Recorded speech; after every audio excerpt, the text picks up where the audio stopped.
Hello, very beautiful community. A lot is going on in the United States, but don't assume that it's smooth sailing for the Putin regime. So let's talk about the latest drama and arrest inside the Putin regime, not because it's so important in itself, but because it might shed some light on the internal dynamics that are worth keeping an eye on. So let's go. I have just given myself one of my 90-second haircuts, self-administered, because philosophers of genius don't have time to go to the hairdresser. I'm joking, it's because of my limited time due to my health condition. There's actually a video of Physics Girl who's got over 2 million subscribers on YouTube, and she is severely disabled with my condition, really. And there's a video of her online getting her haircut in bed. Yeah. So, obviously, I hope my aerodynamic tremendousness does not intimidate you, and we are ready to start. The word tremendous is one of the first words I learned actually in English, because when I came over, my preferred language for communication in 1994 was Hebrew, actually, not Russian. Because when you're a kid, you move, you very quickly adjust. And so I came with my little sister, we spoke between each other in Hebrew, not in Russian, when we came in 94. And I watched the Michael Schumacher press conference, and he said that he had a tremendously sensational race. And so I just started repeating tremendously sensational every time somebody asked me, how are you and how are you going today? The Putin regime. So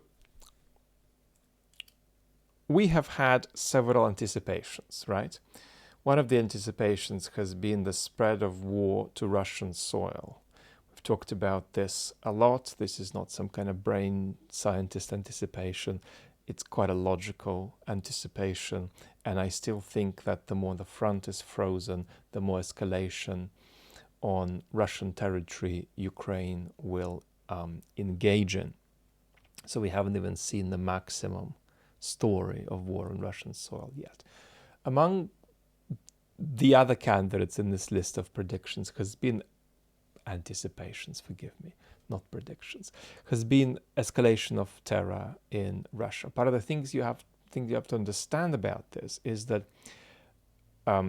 once you turn certain taps on politically, you no longer control them, right?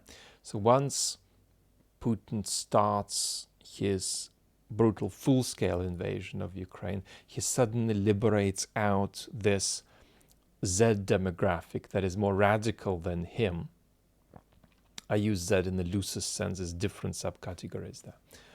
And he has to be sort of accountable to it, and it puts him under political pressure.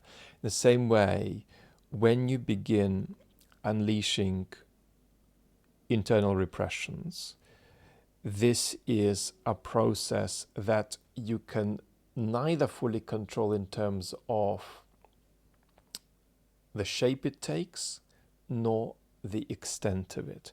And I think Russia has already taken sufficient steps in this direction for us to comfortably say, I'm afraid, that they are going to be rolling deeper into this, pretty much whatever happens in the coming months and couple of years, unless the Putin regime for some reason goes away. So what happened now? Well, Mr. Kibovsky, who was the Moscow Minister of Culture, he got removed from that post a while ago, moved to an insignificant post, and now he's been arrested for bribery and fraud, supposedly. Now, the post he got demoted to is comical.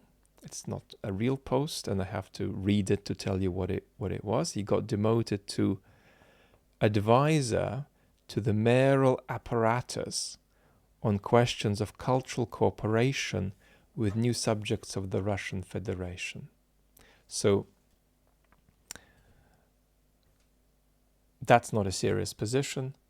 Presumably he could give them some advice about how to conduct their apartheid on newly acquired territories better.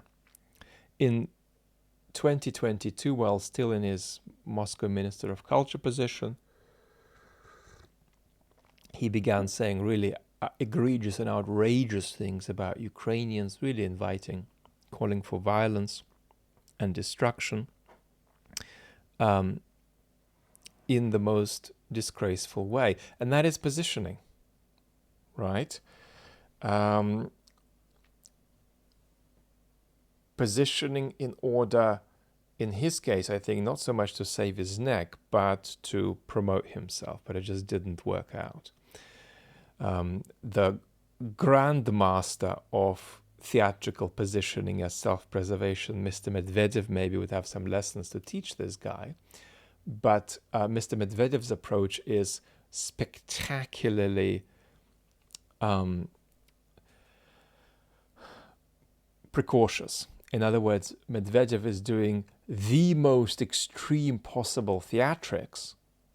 We discussed this in a recent video on the main channel, but not in order to gain promotion, but in order to stay in a meaningless job and be left alone, and not be taken to be a threat. This guy was doing escalatory language as self-advancement, and it tremendously backfired.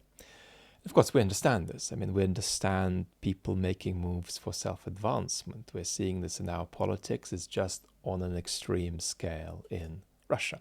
But we're familiar with people transforming their position. We've just seen J.D. Vance transform his position to join the Trump campaign.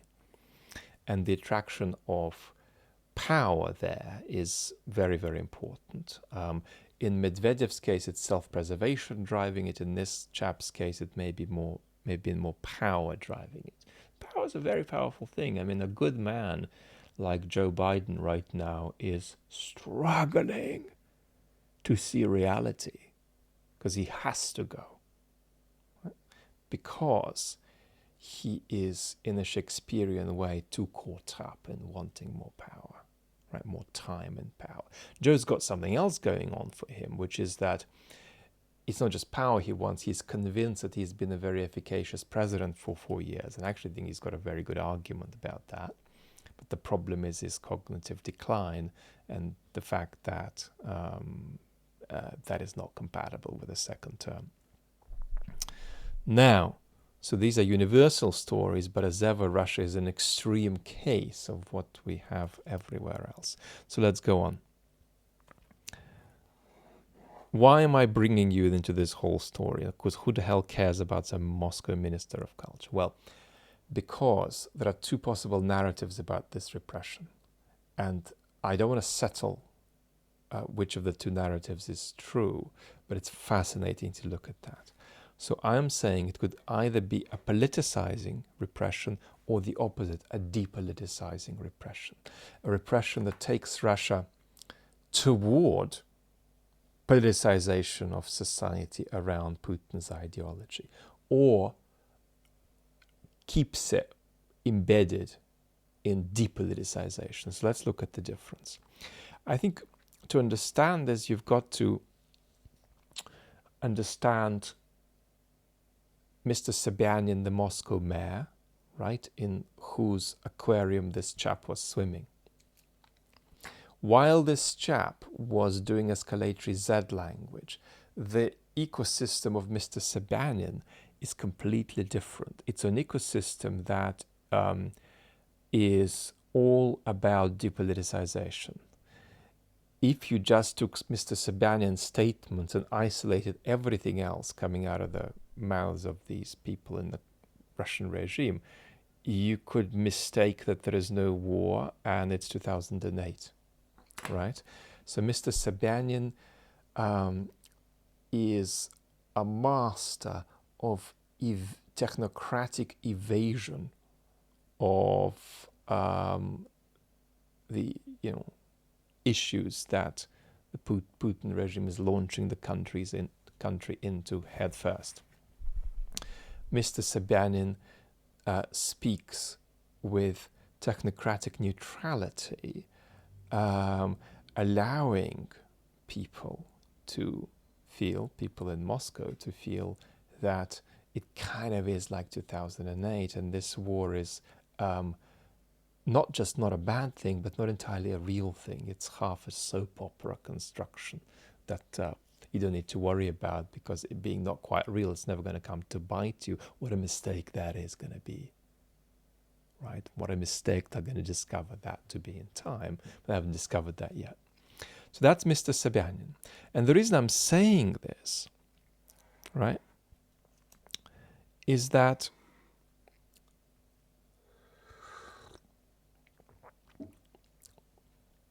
a plausible story here isn't that this is another clan, camp, domain of the regime, pillar of power in the regime, that is getting a sort of a precautionary attack on it to put it in its place. That could be one thing that's happening. That's what was happening with the Ministry of Defense, right? Arresting people underneath Shoigu and so on. But here it may well be not that this is a Kremlin attack on Sobyanin's domain, but that it's Sobyanin expelling somebody who is contravening the 2008 faux tranquility that he continues to aspire to sustain in Moscow, right? And if that is the story, obviously it's a somewhat fascistized move to repress people in the regime, but it is repression toward depoliticization, toward the sustenance of depoliticization. If that's not quite what's gone on, and it is a knock on Sobyanin's domain, then it is a politicizing repression, bursting or at least partly sort of permeating that bubble of 2008 normality. So it's either no clan is immune from repression story, which is a politicizing story, or it's a there is no war in Moscow depoliticizing kind of story of repression.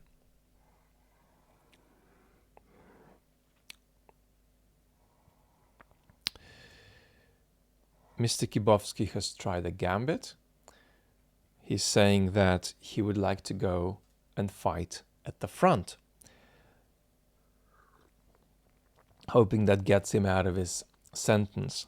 Now, my analysis would be if they've gone after him, they're unlikely to let him go. But that's what I wanted to convey to you. There is a possibility that this could be a depoliticizing repression rather than a politicizing one. But whatever is true, you're looking at a regime, right, still balancing politicization with depoliticization. The broad trend, the global trend, is politicization for the Putin regime. That's inevitable. They're trying to politicize society little by little. But as they're doing that, they're conscious that they must not go too far or too quickly, and must not bulldoze over domains for politicization prematurely. So that's why this, insignificant person's political career in the Putin regime is illuminating for us to think about. Thank you so much for being with me.